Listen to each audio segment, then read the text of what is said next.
There's lots of difference of opinion when it comes to pornography, but what I would say is it boils down to the type of woman you want to attract.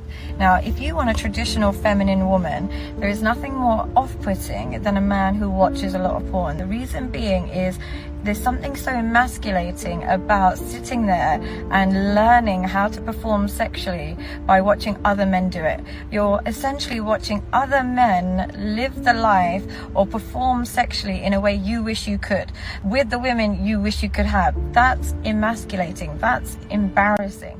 And so that automatically turns a woman off. So even if you learn all these skills that you think is amazing, trust me, that woman can tell that you relied on another man to teach you.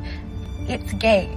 Now, headphones in, bedtime, pornography, children, 11 years old, 12 years old, children. So what happens is their brain is being sculpted into thinking that women are just for sexual purposes and they are hypersexual and this is normal. So when they meet a woman who is engaging in so much promiscuous behavior, either online, offline, in person, whatever, they don't get the same triggers.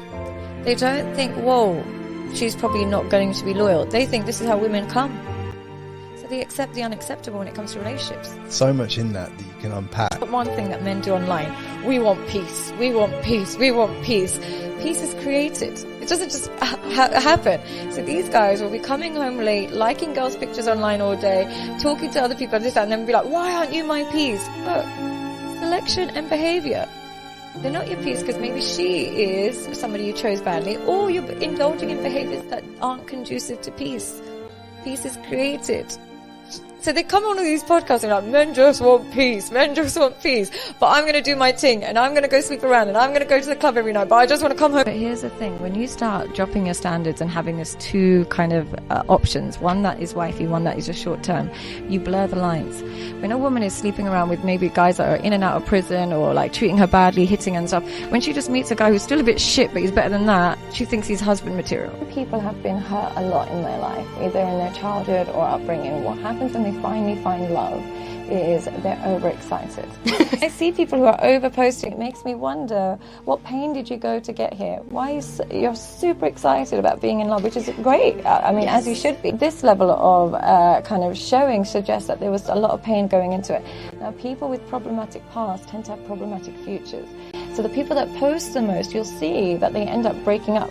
But it's not because they posted. It's usually because it took them a lot of trauma to find love. They were really excited when they got love. They wanted to post every second of it, but they didn't work on the relationship, the trauma in the relationship. And so the cycle repeats and they find themselves in that pain.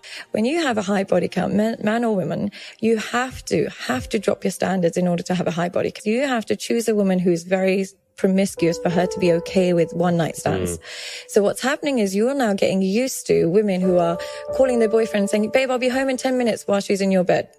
You are getting used to women who are like sleeping with you and then going off to sleep with your friend the next day. You are getting used to women who don't even reply and don't care if you have see them again or not.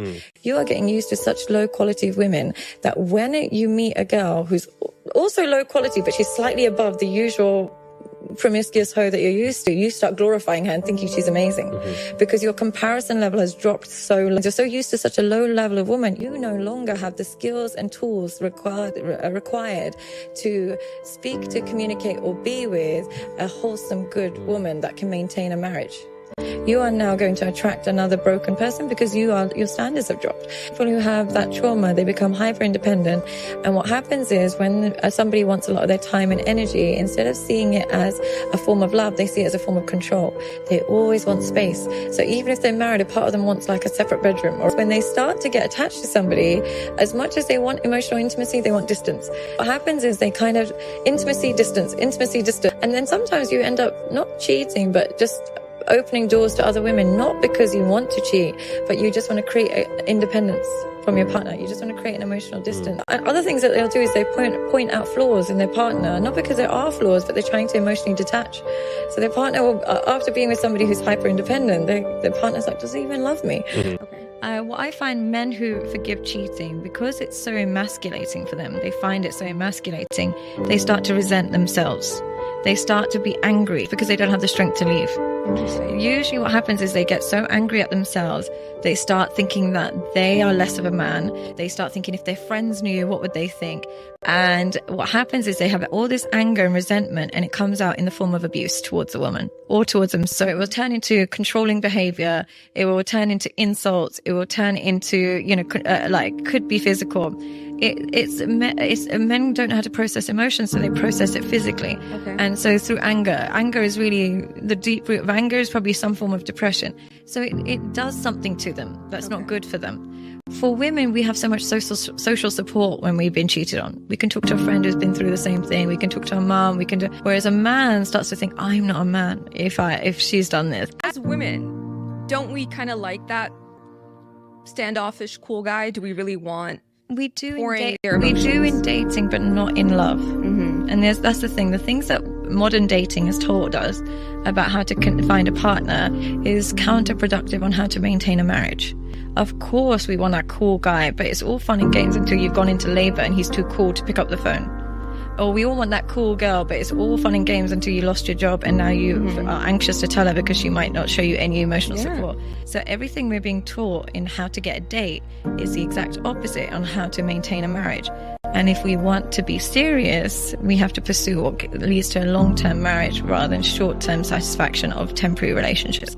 Men, and this is something they don't talk about, another thing is that happens a lot, and one of the reasons why cheating is a lot higher after they become fathers is because they go from having the woman's entire world to now she's just with the kids, and she's just all day, every day with the kids, and they get jealous. They get jealous because you come home and she's busy and they crave her again and they don't get access to her as much. And so they start to get jealous and resentful, and instead of saying it, they go elsewhere. And this is one of the common problems they have. And then when they lose their family, they're like, shit, I want my family back. Because they were craving attention, not craving that other woman. That other woman is usually meaningless. Yeah. One thing I would say to men is when a woman's fighting with you, she's actually fighting for you. You should be worried when she stops caring. When she's actually annoyed at the little things, men tend to be like, oh, she's disrespectful, she's rude, she's so annoying. But it's actually because she cares too much. Mm-hmm. And so stupidly, we fight when we care too much. This is the most important piece of advice men need when it comes to understanding women. Your competition is not other men. Your competition is her upbringing. A lot of men think that if they are smarter or richer or more attractive than the other men that she knows, they think that will mean that she will pick him and be loyal to him. But it doesn't work that way. Women can leave really successful men for a guy who's a drug addict simply because she grew up with an alcoholic father who was inconsistent and inconsiderate, and that's the kind of man she's used to. Or they can leave a really caring, considerate, kind partner for a narcissistic, abusive partner because she grew up in a home where she had to earn love and approval. So being with somebody who makes her earn it feels more familiar. So don't make the mistake of assuming just because you're better than the competition on paper that you will be picked and she will be loyal to you. It doesn't work that way, unfortunately.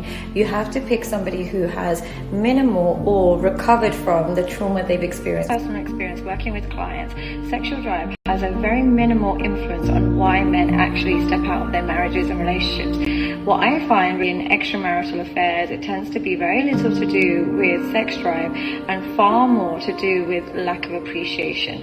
When men are in a relationship where they feel like their efforts or their energy and their resources is not at all being appreciated, they then look for validation outside. When they meet another woman who is able to show them more thought and attention, that is the woman that they tend to cheat with, rather than just the one that they find the most attractive or somebody who just ignites the most desire. And what thoughtfulness basically looks like is finding a woman who's able to predict their needs before they have the chance to vocalize. These simple acts of kindness is how men feel appreciated rather than just words. They like to see it through acts of service. So the more acts of service you show a man, the more appreciated he feels, and the more appreciated he feels, the less likely he is to seek validation elsewhere, in my personal experience.